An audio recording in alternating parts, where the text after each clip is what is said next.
Good morning and welcome to Need to Know Westford. I'm Cathy Ricketson, here today with members of the Westford DEI Committee. So welcome to Joe Diamond and Anjali Rajput. And we're so happy to have you here this morning. My partner, Beth Morrison, isn't with me this morning because she's happily at a school graduation event, a class graduation event, and I remember those days that I love so much. We're here to talk about what is a pretty new committee in the town of Westford, and I think an exciting one.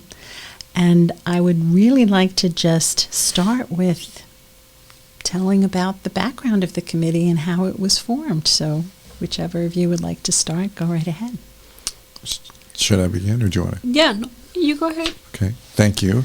Thanks for having both of us here. It's really wonderful. It's exciting. In fact, being able to talk to you in this context and other contexts that would allow more and more people at Westford to understand the DEI committee, its history, and where we're headed is really, I think, part of one of the things we want to be able to do, and that is to bring diversity, equity, inclusion information, raise awareness through a variety of platforms. And we're so impressed with this one. The DEI committee was formed 2.5 years ago in part in reaction to, but I think it reflects the commitment of the select board to making Westford better. Westford, we're very lucky to live in a community like Westford, and Westford itself has made such progress and is already a community that embraces diversity, but in response to what happened across the country with racial violence, the town and the select board formed our committee, and the main purpose of the committee is to advise both the select board and the school board when it comes to diversity, equity, and inclusion. And I think as committees go, we probably are on the young side, 2.5 years, but we feel like we're sort of going strong. Great. So that's a brief. So that's how you got started. Yep. I love that when you talk about, in response to things that were happening in the country, because it's always what I think of as, you think globally, but you act locally, and that's always very dynamic, because then you can make a real impression on your own community. Mm-hmm. So I will ask you about how each one of you became involved. How did they rope you in? So one of the members of the select board had actually reached out to many communities in the town asking if people were interested. I'm an HR professional. I've been in HR for 18 years or so, and I've been a member of this community for past more than 8 years, almost 9. And combining both, right, being a part of the community and being a part of HR, which is my passion, human resources. And as I see that diversity, equity, and inclusion is so important in workplaces, similarly, you bring it home when you make it important within your town as well. So just the passion towards this particular cause made me realize, let's explore what the town wants to do and how I can help with whatever limited time I can devote to the committee and the town. So you have a full-time job, and you volunteered to help get this entire initiative going. And how about you, Joe? I was thrilled to learn of the committee's creation because I knew it was something that would build on the strengths of Westford. We've been in Westford since 1993, so just about 30 years. And we found it to be a very welcoming community. So I was not surprised that the committee was created. In fact, we were part of a group of people that formed a temple, a Jewish temple, this is probably 15 or more years ago, and we were welcomed with open arms. And so the creation of the committee allowed me to give expression to something that I really believe in, and it's to work together, to organize yourselves, to help each other. By day, I work for an organization that supports human service organizations. And my father has been a United Way executive director before he retired. After 35 years, he's now 91. And so we always talked about how do you work together to help each other. But diversity, equity, and inclusion has always been part and parcel of what drives me, if you will. I think it's part of a philosophy that's embedded in the work that I do during the day, and it's sort of part of a personal philosophy. And I've been able to experience it already in Westford, even prior to DEI committee. And so this is almost a natural extension of the life that we've led here in Westford. I am a social worker, and I always think that it's such a part of our dynamic American story. You know, as a nation of immigrants, we're always evolving. We're always bringing new people in. And I also moved to Westford in 1993, and really watched in delight as my children were growing up in the schools as more cultural heritage was being recognized, and international days and so forth, which were very exciting for the children. So what are your working groups? I know within your committee, I've seen in your meeting minutes and so forth that you have working groups on various topics. And what are some of those about? Do you want to get started? No, you take the lead and I'll add. Oh, sure, absolutely. We've moved from a standing committee model to more of a task force or work group model based on what our objectives are and what our goals are. For us, I think we've got a few important objectives that we'll be working on. And as the committee grows, we have a 13-member committee as decided by the select board. We now have 8 members of that 13. We have a few, if not more, applications for people to join the committee, and there's one alternate. I'll give you an example of a work group. Lately, there was a work group on Indigenous Peoples Day. We've had a work group on outreach. We also have a group of folks who connect and stay connected to the public schools. We also have a group of people who are connected and stay connected with the police force. And we also will be developing, I'm sure, a group that will focus on raising awareness across the community, and also focus on events that would be important to support our goals. So that's just an example. We thought that itself was a more nimble way of addressing and bringing DEI to the community. I will say that we are the Diversity, Equity, and Inclusion Committee, but the effect of all of those things, we believe, fosters a high level of belonging, a high level of a sense of belonging in Westford. Which is so important, as you know, right now in the United States.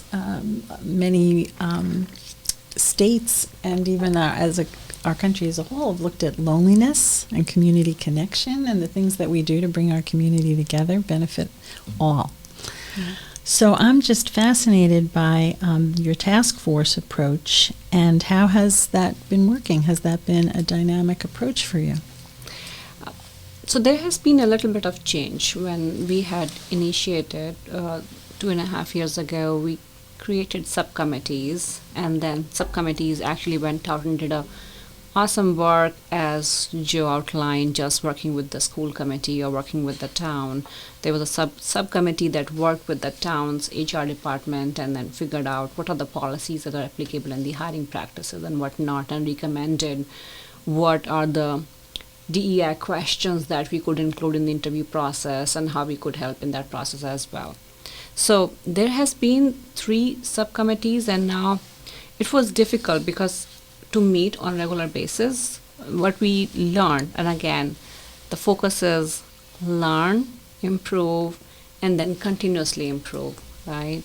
So what we learned is putting a pressure on everyone because we did not meet the needs of public meetings and quorums. We decided to not continue with the subcommittees anymore, and then we moved on to having working groups, which does not fall into the criteria of having a quorum to be able to perform the task that you want to attain. So we have moved into those working groups now. When you ask this question, have you been successful?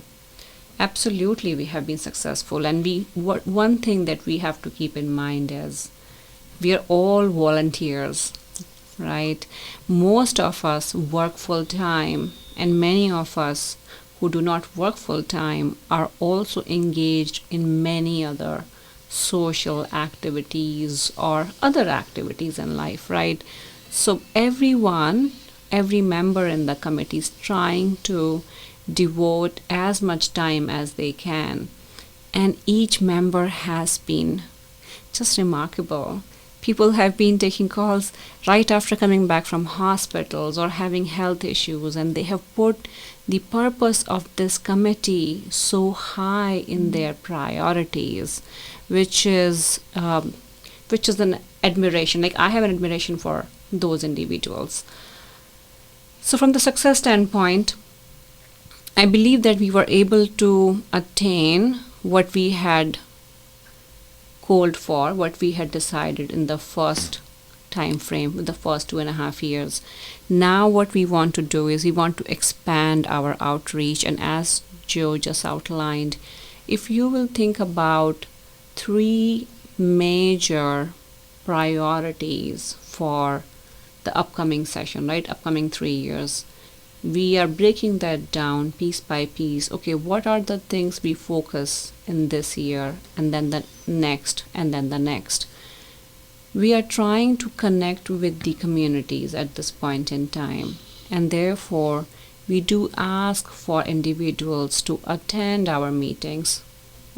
These are open meetings, right? Attend the meetings, connect with us, provide us the ideas on how we can connect them to other communities as well, right? So they feel connected. One of the goals is also about getting connected with the school committee, school DEI committee, because we want to make sure that the purpose by which we have been tasked with, which is treatment of each and everyone that's equal, or equal opportunities, no matter what your background is, right? Who you come from, where you come from. Those issues are being addressed in the school in timely basis. Everybody is being treated equal, or we are probably being proactive in the education.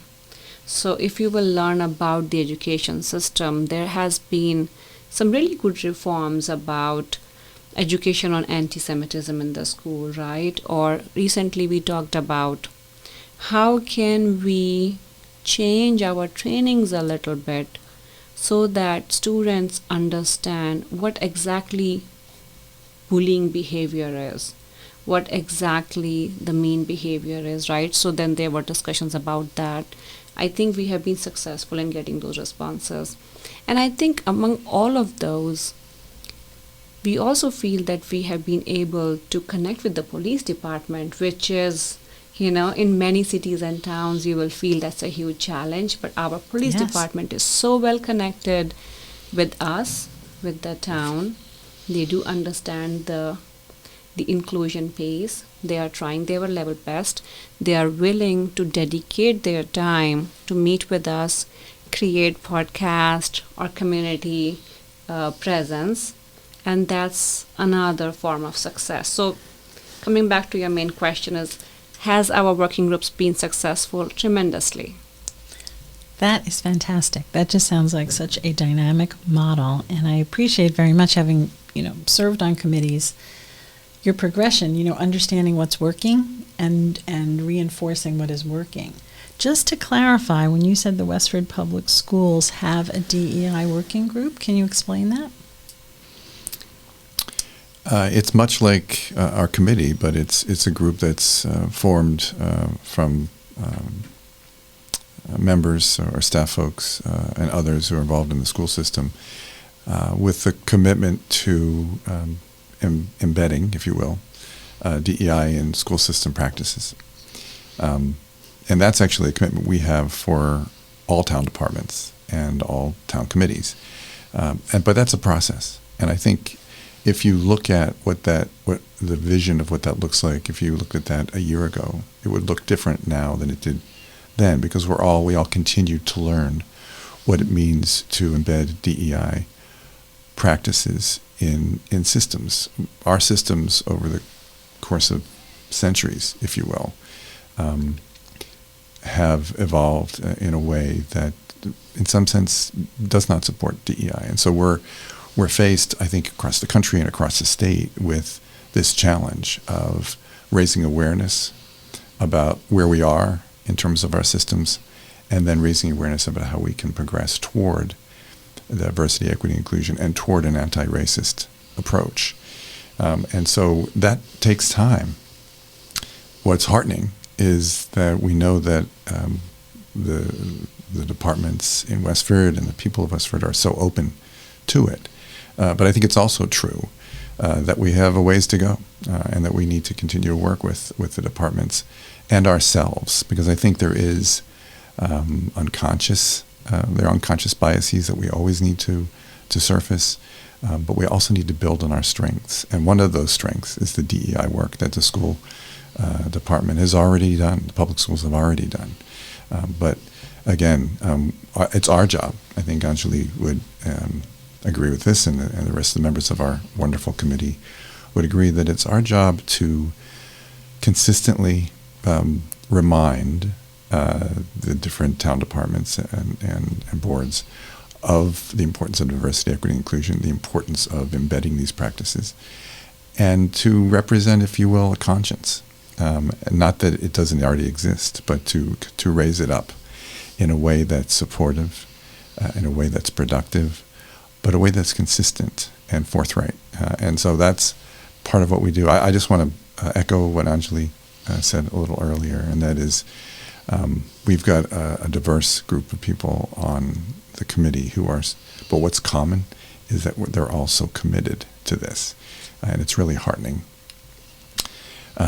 Anjali's a wonderful example, bringing her professional expertise in HR, which is so important to Absolutely. us because it represents a certain discipline that's so critical to our work. Not to mention her background and her commitment. So we're excited about what is happening in town, but we're also excited about the challenges that lie ahead. Well, it's very exciting to think that a committee of volunteers from the town is working so closely with the school, with the police department, and that your task force focused on various things have reached out to all of these entities in the town. So that creates an environment that I think people can really rely upon and know who to call upon, and so on and so forth. And very often, with your HR background, it like you were saying, it's so important to know, can I ask the right question? Will I be asking the right question? And very, very simple ideas like that many people are kind of very interested to learn. So your committee has had some successes, and recently you had your successful ballot measure on Indigenous Peoples Day, and now what are some of your bigger goals going forward, and some of your challenges? I think just having the ballot question being voted for and then having that day basically being recognized is a huge success. That's great. That means that the community spoke that they are ready for the change a little bit, right, within the town. Mm-hmm. But the challenge is, how do you also make sure that others who did not voted to be yes, right? How are they coming along on this journey? How do you bring them? That's one challenge. Second challenge is, okay, even if we are going to recognize this day, how are we going to do about it? What are we going to do differently than in the past, right? What does it look like? I don't think that we have done enough, or we have spent enough time in figuring that out yet. Okay, what will it be and how will it be different than the last year? So we will need to spend some time on that piece as well. That's a challenge. That's an immediate challenge, right? Because of the change. And then, of course, as I said, that we are tasked with our high priorities. When you have the priorities if you haven't really created an action plan yet, because we are still in the baby phase, we are in the planning phase. If you have not created an action plan, then you will not be able to reach your priorities or accomplish your priorities. So it's important right now to think about those steps that we will need to take in the next 1 year, so that we can reach our goal at the end of the year. And again, not overstretch ourselves either, because sometimes you aim too high and then you cannot really accomplish anything at all. So as I said, that we do have our goal of what we want to do by the end of 3 year, right? It's all about take a baby step, break it down into by 1 year what do you want to accomplish, and by second year what do we want to accomplish, and by third year we should be in a really good shape. So we still need to spend some time in those planning phases. Yes, the ballot measure was a real learning opportunity. I know I myself don't have children in the schools anymore, so it was a big opportunity for me to learn what was behind this initiative and what has been happening in our state, no less around the country.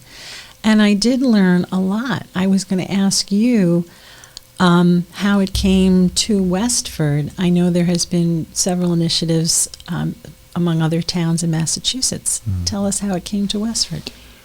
Well, it's actually a national story, and it's a story about understanding history with more depth.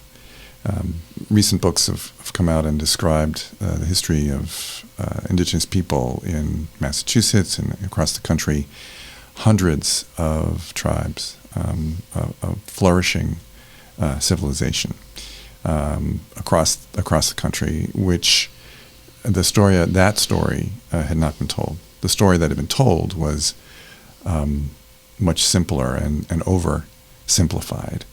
And it's boiled down in some cases to sort of a conqueror story. But in actual fact, it's much more nuanced, and it's important. It was important, I think, for people to understand that there's a tragic history in this country related to indigenous people, and that I think there was a reaction to that. But part of the research that we hope people have done is to look at how rich the history is of indigenous people, and not only the suffering, but also the contributions. And that, I think, inspiration is reflected in well over 100 cities and towns across the country have adopted Indigenous Peoples Day, superseding Columbus Day. Several states have across the country, in all parts of the country, not just the Northeast or the South, but the Midwest and the West, have adopted Indigenous Peoples Day. And for us, we were part of, I think, that wave. Over 20 communities in the state. There's two pieces of legislation that would do this at the State House. Over 20 communities, as I say, have adopted, Bedford being one of them, for example, close by, Indigenous Peoples Day. It came up at town meeting, and town meeting referred it appropriately to the Diversity, Equity, and Inclusion Committee. And we took that extremely seriously. And so over a 2.5-year process, essentially, researched, connected, offered opportunity for input, and then through that process, we were able to work with the 3 different approaches in Westford to essentially make policy. The select board was involved. Town meeting was involved. We actually reached out to the school committee, and then also through the ballot. So all of these approaches or these methods to make decisions in Westford were sort of part of this process. And ultimately, the question succeeded at the ballot and was recounted and succeeded. We are grateful for the opportunity, grateful that the question was approved, and now we're looking forward to the select board to implement, as Anjali was saying, to implement and make real Indigenous Peoples Day in Westford, which would mean changing the calendars, sponsoring or working to helping us to sponsor, for example, celebrations and educational pieces, continuing to update in the school system, Indigenous Peoples Day. You mentioned what you've learned. When we presented to the school board this question and asked for their support, which they gave, we were so impressed by the students who were there, who were part of the school committee, who talked about what they talked about in class about Indigenous people. Tell us a little bit that you heard. They talked about the importance of original sources, understanding almost on a day-to-day basis what life was like in the 1600s, 1700s, 1800s in this country and other countries related to Indigenous people, and have a sort of a thorough, comprehensive, nuanced discussion of why it was important to celebrate Indigenous Peoples Day. And that ultimately both sides of the question were important and valid, but that ultimately they thought it was important because of all that's going on and because of, I think, the essential character of Westford. The students who were there present said they thought that IPD should pass. But more than that, I was just so impressed with the fact that, when I thanked the superintendent and those who were there for having this as part of the curriculum. And that curriculum will improve. And the curriculum director, Magali Ronan, is doing a wonderful job too. And so there's such a wonderful platform in the school system for so many things, and this is just one example. It's wonderful because Massachusetts is what we would consider our first contact state, right? Mm-hmm. And so, as you say, history now is being taught in a more nuanced way, and our kids are learning so much. And I've come to really appreciate when I'm out now at cultural events and civic events all around the state, they will begin the event by telling us we are on the land of the different tribes here in Massachusetts, and I learn every single time I hear that, and I'm so happy to know that that's being included in that event. Mm-hmm. So you're out in Tanglewood, or you're in the city on the land of the Massachusetts, and here, our native history right here in Westford, because we are an old town. We go back a very long way. I just want to add something, Cathy, here is my 14-year-old, when she reviewed lots of facts and the details about the history, she said, "Mom, it's no-brainer. It's no-brainer that we should be celebrating Indigenous Peoples Day, and we should give the credit of them being the first one to be on this land." And I also want to acknowledge that I had no idea. I actually thought that before I moved here 22 years ago, I felt that it was actually discovered. There was nobody here. That's the fault of the background of my education, right? Mm-hmm. So again, we all need to learn the right things, the right history, the right information. And learning's exciting. Yeah. I read a book about 10 years ago called 1491, and it was really about the history before Europeans landed, and that's where I learned, Joe, about the vibrancy of the communities all up and down the coast, and of course then we learned, across the country, but it was not something I knew at all. Hundreds of thousands of people, what we would think of as cities. And I think people had learned earlier that, America was sort of an empty land, but it wasn't, right? So our kids are learning so much more than we did. Right. So this brings me to how people can make contact with you and hopefully volunteer with you. So where should they find you? They can find us in a couple places, more than a couple places. We have meetings that are public. They're virtual right now. Our next, and they're usually the last Wednesday evening of the month. So June 28th would be our next meeting at 7 p.m. The information, how to access it, it would be at the town website. Just search for, actually, if you just search for Westford DEI Committee, you'll go right to where Right you on need the to. town website. Okay. Actually, if you just search in Google, you'll find it that way. Really? Yeah, but the town website is probably more straightforward. And then you can get the agenda, but you'll always know what's on the agenda and when the meetings are. Also at the town website is an opportunity for people to apply to be members. We have openings. We've got 8 members now on a committee that is designated to have 13. So that would be wonderful. And we also have an email. We have That's a right. Facebook page as A well. Facebook Yeah, page, we yes. have a Facebook page as well.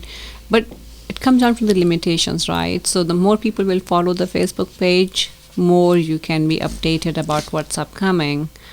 So we are just trying to drive the traffic to that page slowly and then have at least a consistent resource who can continue to update. We have spent a lot of time on updating the Facebook page as well in the past few months and past 1 year. We just need consistency in that time. Wonderful. So they can find you on Facebook. They can join your meeting. They can find the agenda on the town website or just Googling Westford DEI. That's fantastic. And if there's anything else you think we should know, any initiatives, anything we left out, need to know. I think there are, I'll just add a couple things and let Anjali add more. We're reaching out to other towns that have DEI committees just to sort of, as part of our process of developing our sort of high-level strategic goals. And I made one call over to Chelmsford and was very impressed with what they're doing there. And some of it's different. And so I think there's a learning process that we'll engage in. And as far as any last words, please keep abreast of what we're doing. Keep update yourself on the work of the committee, please. And also, if you're interested in joining, please consider that. But perhaps even more than that, offer ideas, offer suggestions.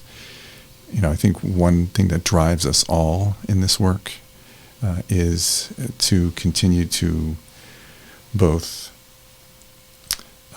appreciate and to respect difference, to understand that we do share many things in common, but that there are differences that can be celebrated and appreciated. And our experience, this is sort of a personal piece, I suppose, with Indigenous Peoples Day has reinforced for me that process of understanding history and understanding backgrounds can be applied and will be applied and has been applied to raising up the importance of diversity, equity, and inclusion in Westford. So we look forward to continuing our work. Just want to add that inclusion begins with I. I really like that. Yeah. So, and I also want to piggyback what Joe just said, which is understand what is common. And even though I actually grew up in India and completely different country, right? But when I came here and I started, initially my perception when I came in this country was, oh my God, everybody's different. But when my perception changed and when I started to make relationships and talk to people, I learned there is so much in common.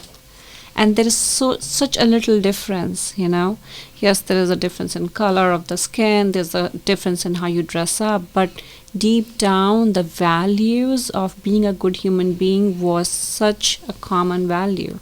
So when we think about, again, I'm just repeating what Joe said, when we think about more on what you have in common and just respect the differences and be it, that's how you will create the inclusion. So again, I'm just going to end with inclusion begins with I. I love that. And I love that we're all in it together, and this is our common ground, our Westford community. And we're a peaceable community, and we aspire to make ourselves better. I think that this is such a great addition to our town. And going forward, it sounds like it's going to be a very exciting part of how we progress in Westford. So Thank you both for your service to this community. I hope this will encourage listeners to seek them out, join up, lots to learn, and be part of it because it's very dynamic. And on that note, we'll just say hope to see you again and come back and let us know how you're doing maybe next winter, and we'll see how you're doing. All right. Thank you for having us, Thank you Cathy. so much. Thank you very much. Thank you, Joe. Great Thank to be you, here. Anjali. Thank you. Take care.